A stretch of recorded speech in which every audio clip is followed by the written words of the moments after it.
What's going on, everybody? Welcome to Season 2 of the Liberal Gun Owners Lens podcast. I am Miyanovich, and I will be your pilot on an unprecedented ride through the most innovative and forward-thinking analysis of the relationship between humans and guns on planet Earth.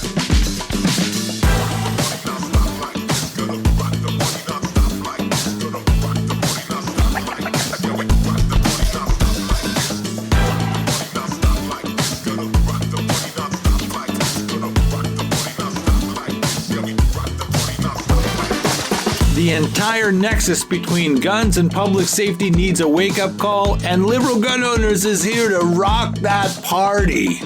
Are you somebody who thinks you know what's going on with guns and public safety? I don't give a shit. I'm dragging your ass into the future whether you like it or not.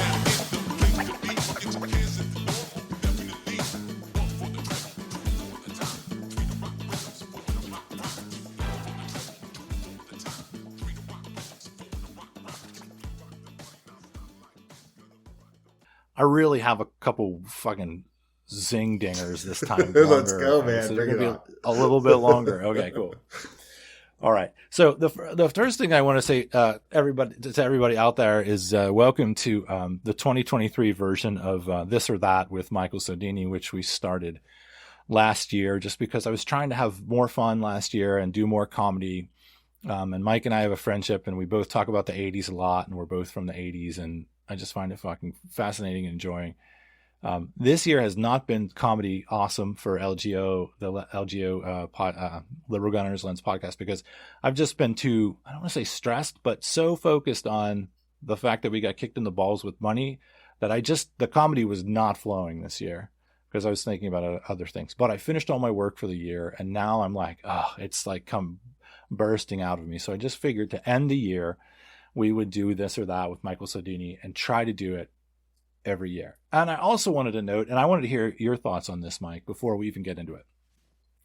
If you're dealing professionally in gun-related negatives, serious shit, we're talking about death. We're talking about injury and death, but we're talking about death. It is my opinion that you must have a sense of humor. You must be laughing a lot. And that might seem fucked up to people because we're gun people, but we're laughing. But I think this stuff can steal your soul if you don't. Like, do you think about that, Mike? Is that something that you thought about before? I've used that my whole life. So, my friends that know me pretty much know when something horrible happens, I have to use humor to get myself out of that funk. Or, I've never been a big fan of wallowing in horrible stuff. I do know the importance of being appropriate at certain times. I can read rooms, but I do use a lot of humor, especially when I speak to non-gun people on these subjects. I think humor helps because it just bridges a gap, right, between what they perceive as a gun dude and them. So, yeah, I'm all for it. And also dark humor. Like sometimes gallows humor, like I think it's just kind of a natural reaction if you're a humorous person. You have to reflect how terrible shit is by how terrible your joke is sometimes. Like a good fucking example, not that this one's dark, but this is a great example of maybe what Mike and I are talking about. I just went to the Virginia Threat Assessment Conference in October with the big wigs of like threat assessment, behavioral threat assessment, stopping mass shootings. These are people that stop mass shootings for a living. And so every night after the thing, we'd go to the restaurant bar and hang out, and I'd be sitting with John Van Driel. And John is so dark. Like, he's so funny, but he does not shy away from any kind of dark humor. He's a hilarious person, and he has to be because his school shootings are his focus. So while we're at the table with all of these, threat assessment professionals, and we're talking shop the whole time, we are talking about mass shootings the whole time. Lightly, but we're talking about it. And some people are drinking. Some people are like myself are drinking club soda and fucking eating their dinner or whatever. So John goes to the bathroom and he fucking comes back to the table, and we're sitting next to each other, telling jokes the whole night. And he's like, dude, listen, we're going to be going to the bathroom a lot tonight. So there's like 3 stalls. There's 3 urinals in there. And I'm just fucking telling you, the middle one is like the best fucking urinal. Right. We go in there and use the fucking middle urinal. I was like, are you sure? He's like, yeah, it's like the best one. So he stays at this hotel every year. So he's like, I'm telling you the best urinal. So I'm like, okay. So I go back and I piss. And I eat middle urinal, right? So every time I'm legit, like if there was somebody at the middle urinal, I wait. The dude probably thought I was messed up because there are other urinals and I'm standing there, but I'm waiting. I just think this guy likes to mark his territory or something. You know, dogs piss over the dogs. But go ahead. So I use the middle urinal and I come back and go to the table. Everybody's still talking about the fucking mass death. And I'm like, that middle urinal is like, really, you're right. It's like fucking chef's kiss. It's like the best urinal. So for 2 hours, this was what we're doing. Like we're talking about school shootings and then we're obsessing over this middle urinal. By the end of the night, legitimately, we're both in there. Like, so we just were talking and one person leaves and goes to the bathroom and we start sending photos to the table of the urinal from inside the bathroom. Like different angles and like fucking, this is what is required to keep sane, in my opinion, when you're dealing with such heavy shit. So we just wanted everybody out there to know that we're fully aware, obviously, of the terrible things that happen with guns. But if we don't laugh, man, I'm not making it through this mission if I can't fucking goof. No, I hear you 100%. Let's get straight into it. I don't even know how this is going to go. So welcome to This or That with Michael Sodini. So Mike, I'm going to ask you some questions. I'm going to put 2 choices in front of you and I want you to give me your opinion, give me your take, and you can also elaborate. Because when you laugh as you're describing it, I know this is going to be good. So I don't care if we go off on fucking tangents. I so don't care. And you should not be afraid to be fucking out of your mind. Like just goes out of your mind. So, okay, so I got some easy ones for warm up here. So here, I'm going to ask you this, Mike. Excuse me. Back to the Future or Terminator? Back to the Future. Run DMC or the Fat Boys? Run DMC. Did you get into the Fat Boys at all? I did. I was into the Fat Boys. I preferred Run DMC. I just thought they made better music. They have so much more substance. Yeah, I mean, the stuff was goofy. The stuff they did with the Beach Boys, Fat Boys, like, when they had those like crossover songs. I mean, they were good, but I was a Prince Marky D fan for sure, especially when he went solo. Yeah, right on. I love the fucking human beatbox, dude. That dude was the shit. Most people are probably like, who the fuck are the Fat Boys? Okay, so Slip and Slide or Hungry Hungry Hippos? Hungry Hungry Hippos. Yeah, that's a tough one for me, man. That's a tough one. All right. Here we go. Now we derail. This is where we're just going to build into a crescendo. I've kind of fucking built them up. Some of them you're going to have a hard time paying attention to. You're going to be like, Jesus, how long is this? So you have to spend an evening with Adrian Zmed in his hot tub while he talks about how Hollywood was against him and that's why his career dropped off. Or you have to take a cross-country road trip with Scott Baio. Oh, I'm going to take the cross-country road trip with Scott Baio. That dude used to hang out at the Hollywood sign with binoculars and like a net. I'm sure he has some insane stories. I think he would get girls as they were coming off the bus. You know what I mean? So I want to hear about all that. Fucking dude, that's got to be one of the best ways to describe like Scott Baio's low key predatory fucking history. Yeah, Scott Baio had everybody. So, what was better to get the girls, breakdancing or being good at roller skating? I'm gonna say roller skating because that's where the girls were. I mean, I remember breakdancing. Yeah. I don't remember girls hanging out watching us breakdance, but there was always girls at the roller rink. So it was a hot ticket, man. That was like the thing. When did you guys, I think I asked you last time, but when did you guys start? Like we used to go roller skating every fucking weekend. So when did you guys do that? And when did that shit start? God, I don't know when it started, but we did do it every weekend. And, I just remember like, don't fall. That was the biggest thing. Don't fall. Don't wipe out. But I never could. I never got the go backwards. My girlfriend could skate backwards. Do you remember all the old roller skating songs like "Lookout Weekend" by Debbie Deb? Like there was just like these classic roller skating songs that. Debbie Deb wasn't as you mentioned her last time, and I had to like go, who the fuck was that? And like, oh yeah, that song. But in Pittsburgh, it was like I'm trying to think of what the big Word Up Cameo was constant. Yeah. But they would do like play Jack and Diane from fucking Mellencamp, and they'd play Foreigner. They'd play some hip hop shit, but it was basically like transplanting that radio station WBZZ to like what we were listening to. And they do if they did I don't know, did they play the Electric Slide, which would be weird because we were on roller skates, but they did some shit like that, like Commodores and maybe some disco hits. Yeah, I remember. So the one I went to had like Egyptian Lover. I remember they'd play like the LA Dream Team. I think mine was more like hip hop focused. Yeah. Ours was like the pop radio station shit. So since we're talking about roller skating, warming up into it, Michael, you're at the roller skating rink in New Jersey, and your plan is to go over to the arcade. I hope did your place have an arcade? Yes. Is there like an arcade section? Yes, there was an arcade section. There was all kinds of stuff like that. There's a mini golf place. Did you guys have a rookie rink too? Like a small rink for the little people that could go off to the side and do the thing? No, there was no rookie rink. It was just literally like a place with an arcade, but there was a like I said, a miniature golf course too that had an arcade that was very close to the roller skating rink.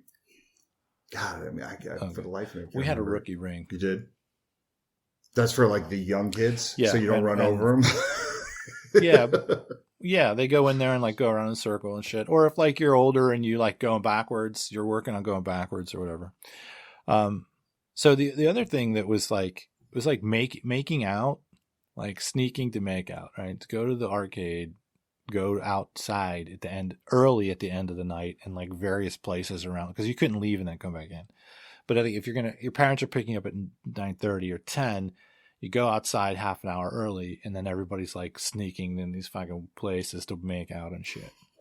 There wasn't a lot of making out on the fucking with the roller skates on the fucking. There wasn't like, and then you're wrecking into people, whatever. So anyway. And shit could get pretty aggressive in middle school, right? So, and sexually, hormonally. So you're at the roller skating rink, and your plan is to go over to the arcade, sneak behind the video game Centipede, and get some middle school vertical dry humping going on. What is the better song for this dry humping? Is it Waiting for a Girl Like You by Foreigner, or Next Time I Fall by Peter Cetera and Amy Grant? No. I think I'd rather make out and dry hump to Foreigner. Although I do love some Peter Cetera. It's almost comical, but it's good. Man, that's like, there's no... I didn't listen to that. I listened to like Force MDs, and I was into I was a little hip hop kid, an R&B kid. You were urban, man. I grew up in the city. You know what I mean? Yeah, man. Peter Cetera was huge. First and foremost, I can't understand the effect that man has on me. Like, he has some wizard like ability over me. Like, I get his limitations. But holy shit, like his songs just fucking the Karate I have to Kid listen song? to them if they're on. Remember the Karate Kid song? Totally. Yeah, absolutely. So, I can't. It could be. No, I was going to say these are so like my mom had this rotation of cassettes that she would always play, and Chicago and Peter Cetera, like that was in the rotation, but it was like America. She had like yacht rock almost, like that was her thing. She loved Wham. Yeah. I just wanted to see what your dry hump, like what's going to get the dry hump going better. Is it going to be Foreigner or is it going to be Peter Cetera? I think I'm with you on Foreigner though. For where I was from, it was like blue collar kids and like jean jackets and fucking Marlboro cigarettes and shit. So yeah, I love, don't get me wrong. I'm not putting Foreigner. down Peter Cetera. I like Peter Cetera. I just think Foreigner's a better makeout song. Yeah. Let's go to this. Liberal gun owners or liberal gun club? Oh man, look at you, motherfucker. All right, I'm going to help you. I'm going to help you because I know it's going to be a quandary. I snuck it in. All right, okay. So it'll be liberal gun club or liberal gun owners.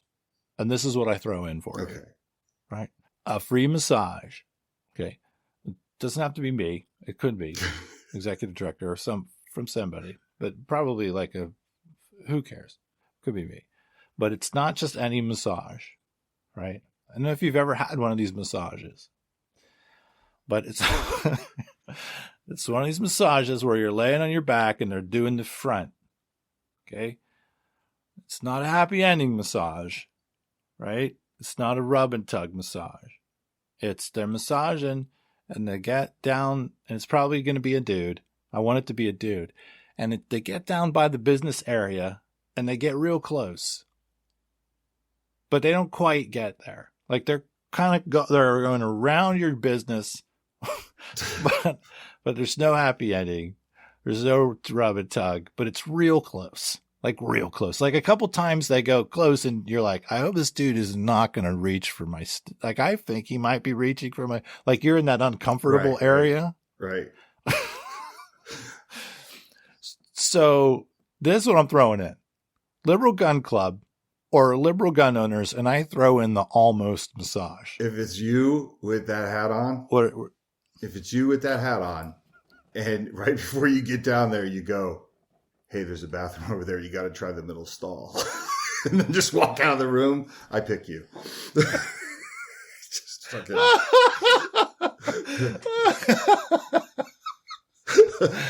I'll be like, where the fuck am I?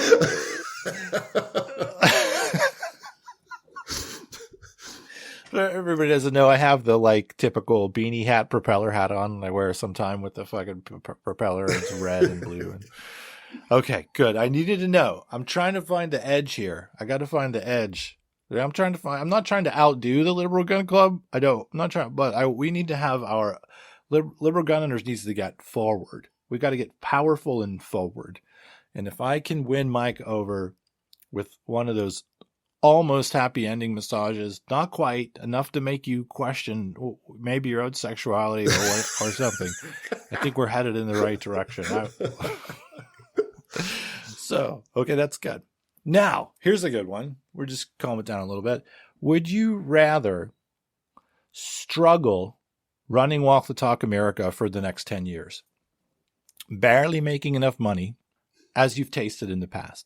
Or would you rather work for an established gun company where with a solid, steady pay? Of course, we're not talking about avidity at this point, but where your established gun company has solid, steady pay, but the gun company has a name that rhymed with Schmeretta. I'll stay broke and I'll help people. All right. We just had to do some throwing under the bus. That's why I want to get some bust under throw. Oh shit, my microphone. Throwing under the bus. Good. Okay, good. We're moving now. Can I tell the people? So here we go. Can I vent? Please do. Yeah, please do. I had meetings with Beretta, and I get that what I do, some people can't wrap their head around, and I don't need people to like really believe in what I do. I just need I want them to want to do the dishes, right? But like I'll get them there eventually of why this is important. And I go through all these meetings with Beretta, and then they say, hey, there's no way we could work with you, which means somebody came in and shit on it. But having said that, like I have an easy out for that. I'm like, hey, look, I get it. I have this auction coming up. Can you at least donate a gun? Right? Like which everybody that I've asked to donate a gun has donated a gun because it's nothing. It's nothing for a manufacturer to donate a gun. These guys literally get right back and say, I'm sorry, there's nothing we can do moving forward. Like that was the last thing. Like, I'm like, you can't give me a gun. I think probably cost you like $90. You know what I mean? Give me the worst gun you have. Just let me put it in an auction. So I forget it, you know? That is so fucking bad. Yeah. It's so bad. Maybe it does sound like, I think you said last time, maybe it sounds like a lawyer decision or some bullshit. I don't fucking, it's just ridiculous. But good. We're here to give Mike the fucking couch to lay down and deliver him the ability to fucking vent and throw people under the bus. And maybe when he's laying down, we give him the almost massage.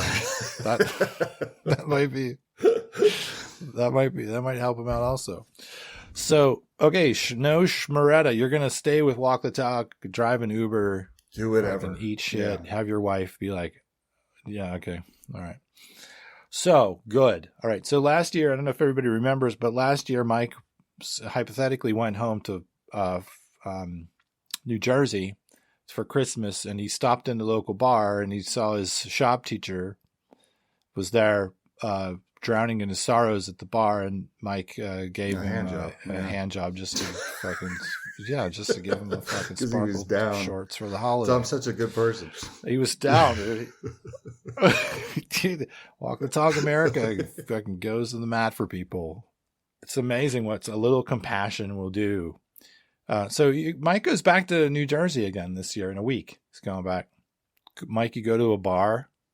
You see your high school shop teacher again, sitting alone. He's drinking again. You figured that the hand job that you gave him last year would have changed the course of his life, but he's back in the dumps. You go and you buy him a drink, but you make sure that it's clear. That hand job thing was literally a one-off. He agrees.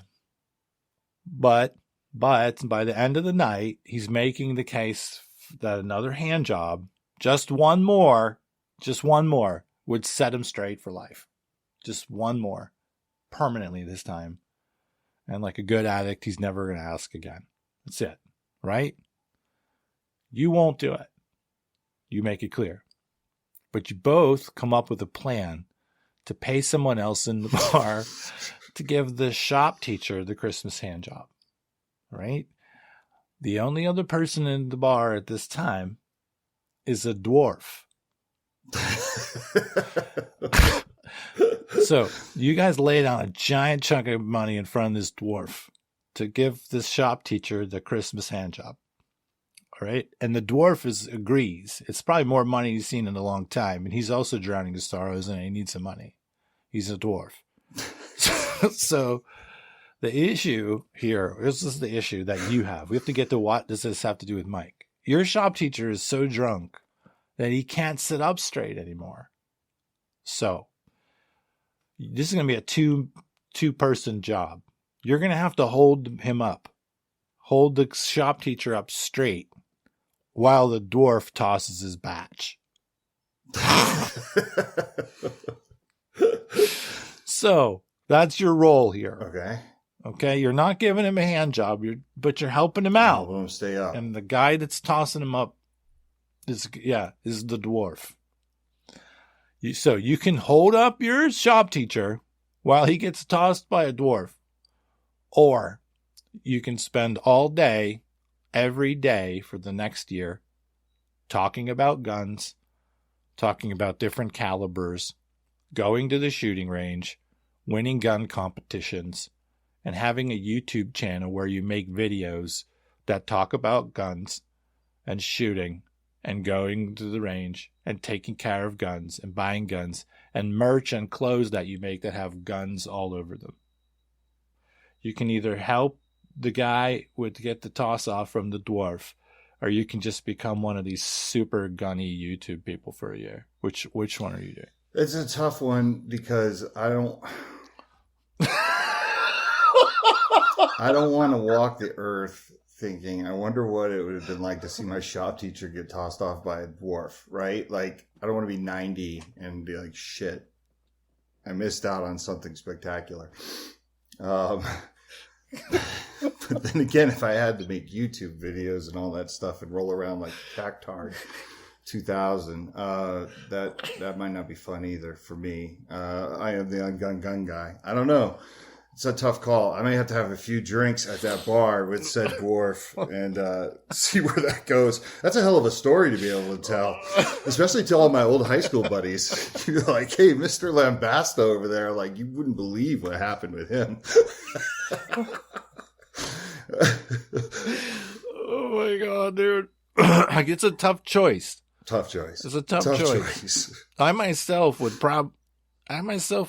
would probably have to choose the double team with the dwarf because, I mean, that's a fucking, like, I could tell that story endlessly and it would just be cry laughing fucking forever. Yeah. Plus it helped the shop teacher. I hope so, because I when I come back here in a year to do this again, if I'm back in that bar and he's still there, something's wrong, right? We're not making any progress. No, it's not. It's not. There's something else that has to be addressed if the two toss-offs don't work. This poor guy, he must have, I don't know what's going on with this shop teacher. It's not a great, I guess it's not a great job. No. But I mean, yeah, double teaming with a dwarf, God almighty. I think I'd do it for the comedy. I like how we're laughing, but we're also like really strategic and serious. Thinking about it. Okay, here we go. So it's 1983, and Joan Jett has just finished a year-long tour. Okay? Mm-hmm. Throughout the tour, she has only worn 3 pair of leather pants, and none of them have been washed. The leather is dense enough to hold in all the sweat, but diffuse enough to let some breathing happen. That's important. The physics of that is important. So would you rather have to take the worst pair of Joan Jett's unwashed leather pants from a year-long tour, cut the crotch out of it, and use the crotch fabric to strain everything that you drink for the next year through the crotch fabric? You have to do it for an entire year. Everything, water, coffee, alcohol, everything. You got to have this little swatch of crotch fabric, put it over your cup and pour the shit through it, and then drink whatever that is. Joan Jett's crotch sweat pants for a year, leather. Or would you rather slather your life and vehicles with images of the American flag and camouflage while you constantly pepper the following terms into your everyday speech? Freedom, patriot, liberty, patriotic, real Americans, my daddy, and founding fathers. Would you rather strain all your drinks through the crotch of Joan Jett's leather pants for a year, or be a camouflage American flag guy and constantly, to everyone you talk about, mostly say freedom, patriot, liberty, patriotic, real Americans, my daddy, and founding father? I feel like this is sort of a trick question because both end up in an insane asylum. But they might let me take my Joan Jett cloth while I'm in the One Flew Over the Cuckoo's Nest. I think one would taste amazing. Like, that would be amazing. That would be amazing. People, this is it, man. If people hear this, walk the talk. Oh, I'm done. Fucking over. Bunch of freedom lovers. Is he talking about us? We're going to get this out there and you'll be like, yeah, let's just do it. And then like 2 weeks from now, you're going to be like, dude, you got to pull that off. You got to pull that down. Just pull the Joan Jett part down. Just pull the Joan Jett part down. Okay. All right. I've got two more stories. Hard-hitting questions. Yes. The last one I think is one of the greatest things I've ever written. This next one is good too, but the last one I'm so happy I wrote. So like many people find themselves, you're in the Dagobah system. Okay.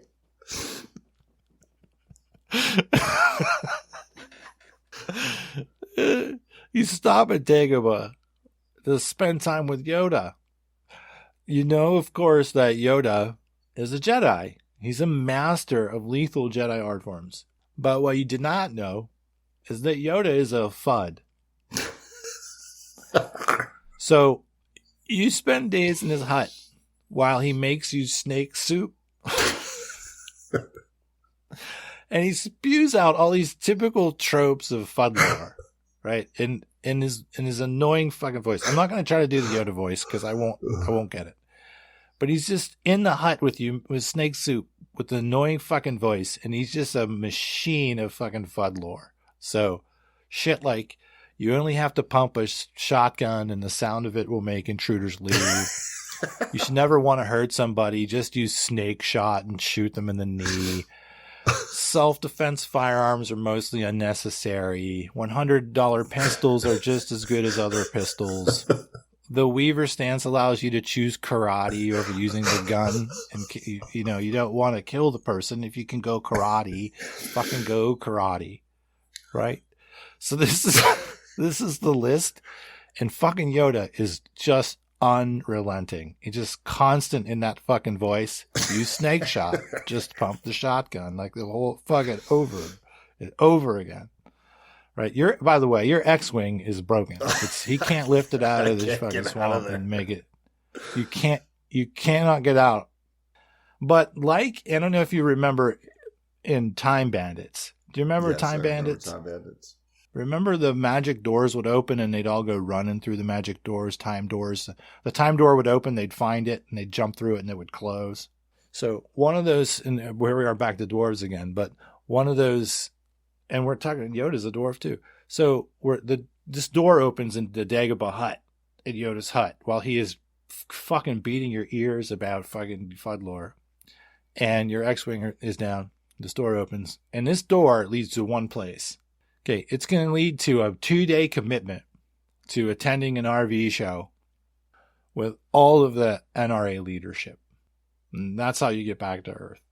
Are you going to sit in that hut with Yoda while he's going through the Fudd lore? Or are you taking that door? NRA leadership, RV show, 2-day commitment. Got to be with him the whole time. I think I'd have to go through the door just because I would love to.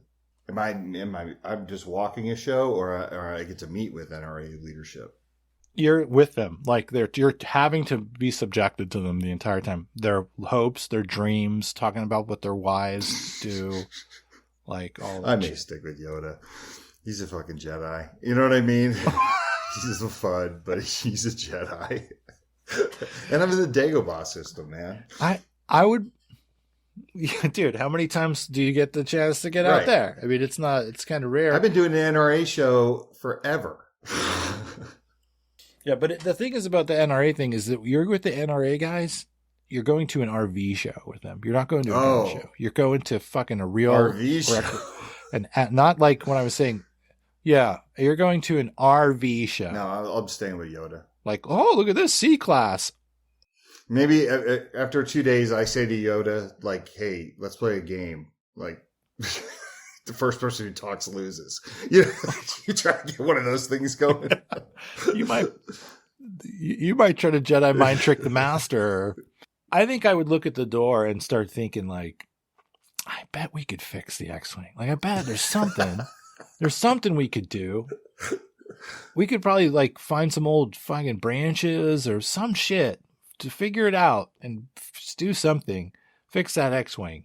I would probably, like if a person's like stuck in the desert and they just start thinking or on Mount Everest and they're way up high and they're stuck and they just start thinking crazy shit to keep themselves going. Like, I bet we could do that. I bet we could. And you're just keeping yourself going year after year because it's a compensatory psychological mechanism. You just don't want to go with the NRA people. No, you're tolerating Yoda. And maybe I could like freak Yoda out where I'm like, I once held up a shop teacher for a person your size to give him a hand job.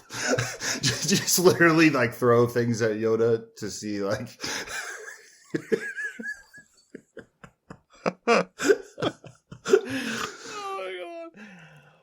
you could also probably like fucking Jedi mind trick him and like play on his, because Fuddism is a weakness.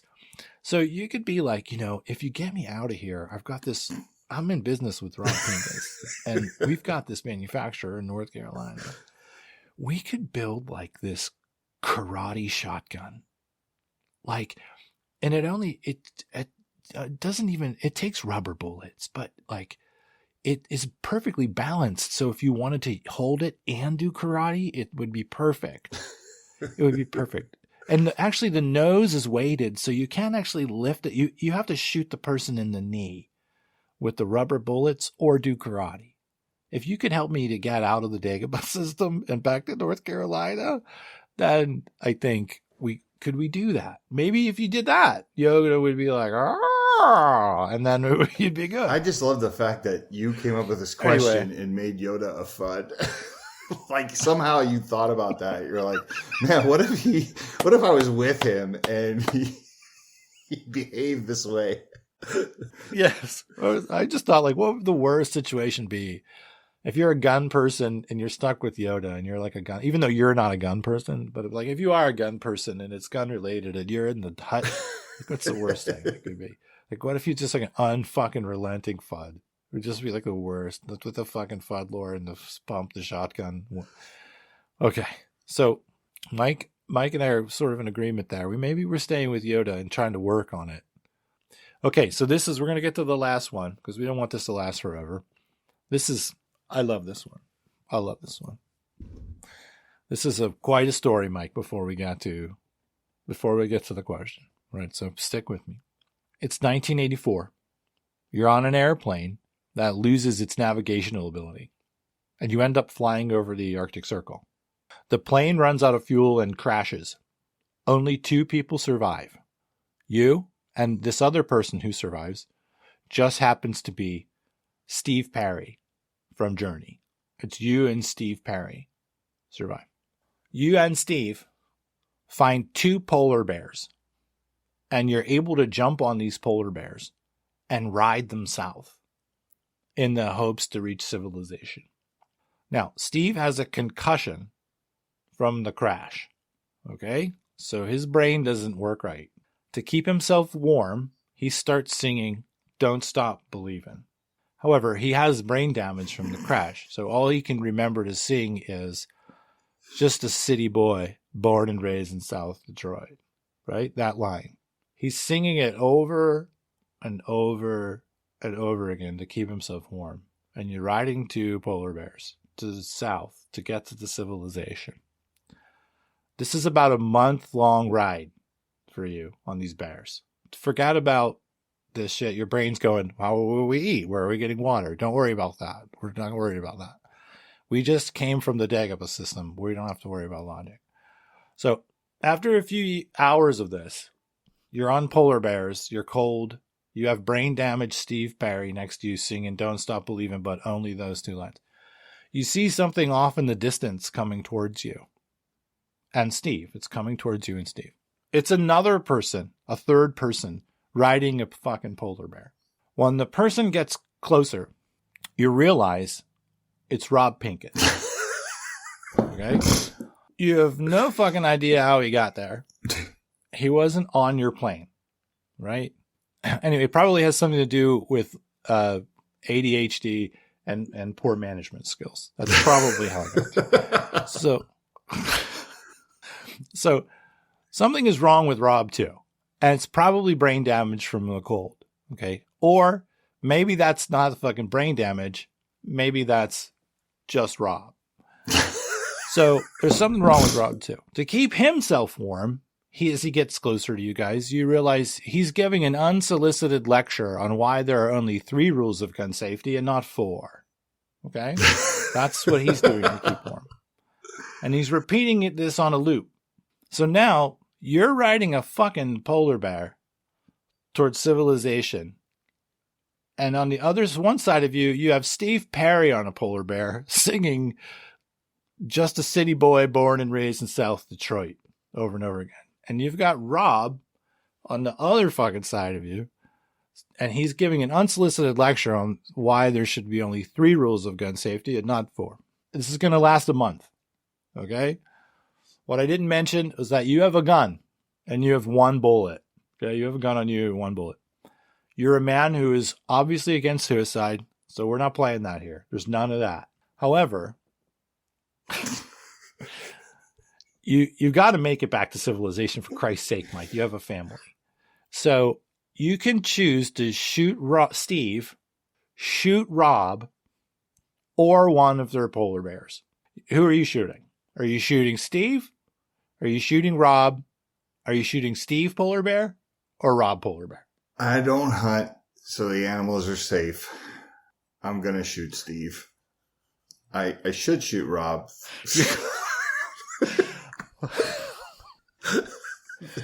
I could be a hero within the within certain sects of the gun industry.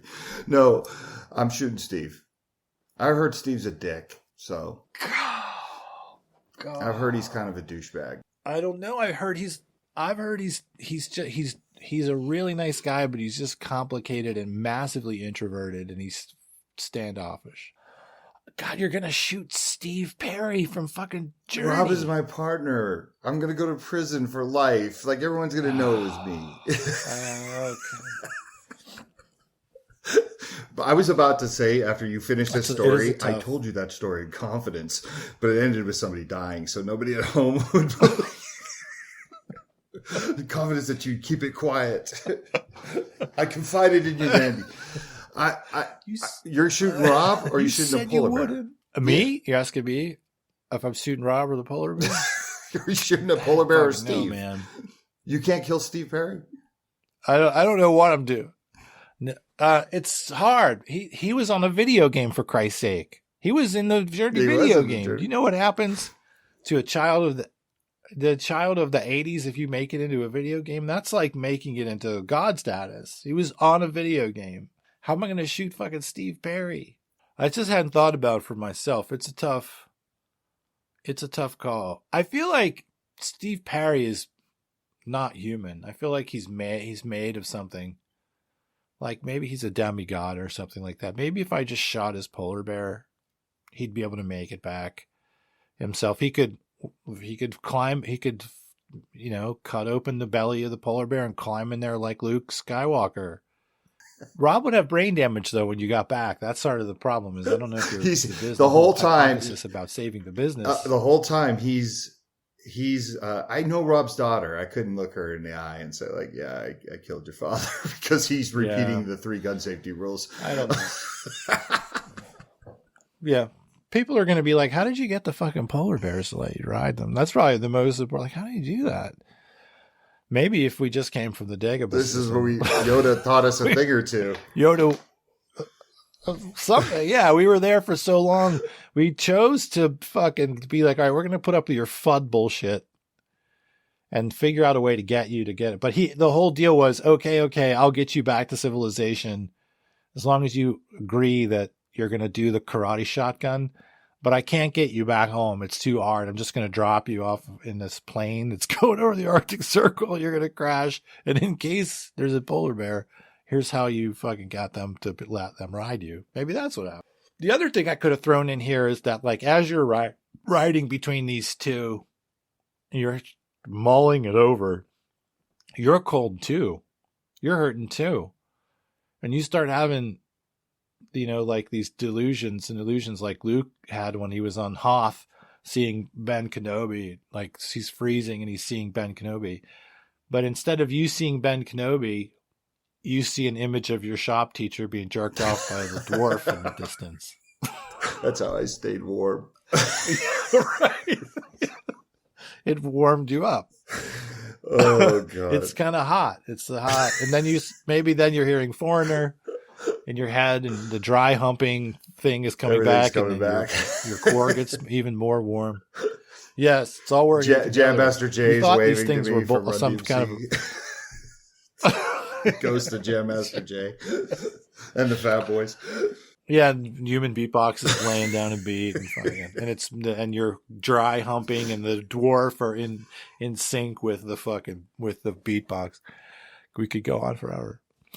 So I think that's a good place, Michael. This is what I wanted to run you through, some this or that this year, give you a chance so you can hear me this time, because last time we had a hard time with connection. Yeah, so this has been, I waited a year for this. Thank you. It was well worth the wait. I may just have killed myself with the gun industry. But I'm going to try to hone this down. So I want to get you peeing. Like I got to figure out like your real buttons, like get you to like uncontrolled, like you lose your shit. I got to figure it out. And maybe we'll take 5 years, but I think I'll figure it out. Do you have anything else, Mike? Yes, I would like to wish everybody a happy holiday. May you have a wonderful Christmas, Hanukkah, Kwanzaa, whatever you celebrate.